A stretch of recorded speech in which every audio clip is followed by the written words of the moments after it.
ಹರಿಪ್ರಸಾದರ ಹೇಳಿಕೆಯನ್ನು ನೋಡಿದೆ. ಒಂದು ಕಾಲದಲ್ಲಿ ರಾಮ ಕಾಲ್ಪನಿಕ ಅಂತೇಳಿ ಕೋರ್ಟಿಗೆ ಅಫಿಡವಿಟ್ ಕೊಟ್ಟವರು, ಶ್ರೀರಾಮ ಮಂದಿರ ನಿರ್ಮಾಣಕ್ಕೆ ಶಿಲಾನ್ಯಾಸ ಮಾಡಿದಾಗ ಆ ಸಮಾರಂಭವನ್ನು ಬಹಿಷ್ಕರಿಸಿ ಕಪ್ಪು ಪಟ್ಟಿ ಧರಿಸಿದವರು,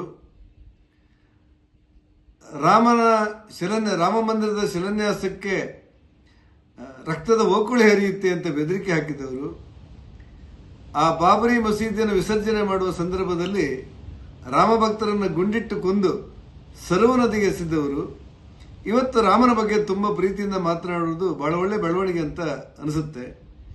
ಈ ಹಿನ್ನೆಲೆಯಲ್ಲಿ ಶ್ರೀರಾಮ ಮಂದಿರದಲ್ಲಿ ಭಕ್ತರ ಕಾಣಿಕೆ ದುರುಪಯೋಗವಾದ್ದನ್ನು ಇಡೀ ದೇಶದ ಎಲ್ಲ ರಾಮ ಭಕ್ತರು ಖಂಡಿಸಿದ್ದಾರೆ. ಆ ದುರುಪಯೋಗ ಮಾಡಿದವರ ಮೇಲೆ ಒಂದು SIT ರಚನೆ ಮಾಡಿ ಅದರ ಬಡ್ಡಿ ಸಮೇತ ವಸೂಲು ಮಾಡೋದ್ರ ಜೊತೆ ಆ ಶ್ರೀರಾಮನ ಕಾಣಿಕೆಯನ್ನು ಯಾರ್ಯಾರು ದುರುಪಯೋಗ ಮಾಡಿದ್ದಾರೆ ಅವರಿಗೆಲ್ಲರನ್ನ ಜೈಲಿಗೆ ಇಟ್ಟುವಂಥ ಕೆಲಸಗಳು ಕೂಡ ಆಗ್ತಾ ಇದೆ.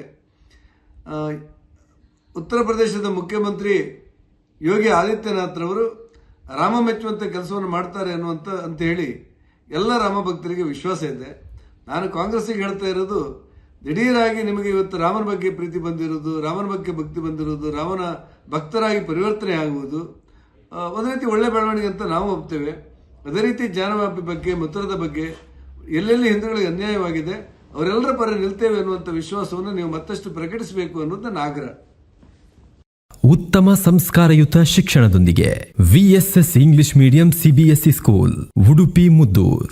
ನರ್ಸರಿಯಿಂದ 10ನೇ ತರಗತಿವರೆಗೆ ಶಿಕ್ಷಣದ ಜೊತೆಗೆ 5ರಿಂದ 10ನೇ ತರಗತಿವರೆಗಿನ ವಿದ್ಯಾರ್ಥಿನಿಯರಿಗೆ ಉತ್ತಮ ಹಾಸ್ಟೆಲ್ ಸೌಲಭ್ಯವೂ ಇದೆ. ನಿಮ್ಮ ಮಕ್ಕಳ ಪ್ರವೇಶಾತಿಗಾಗಿ ಈ ಸಂಖ್ಯೆಗೆ ಕರೆ ಮಾಡಿ.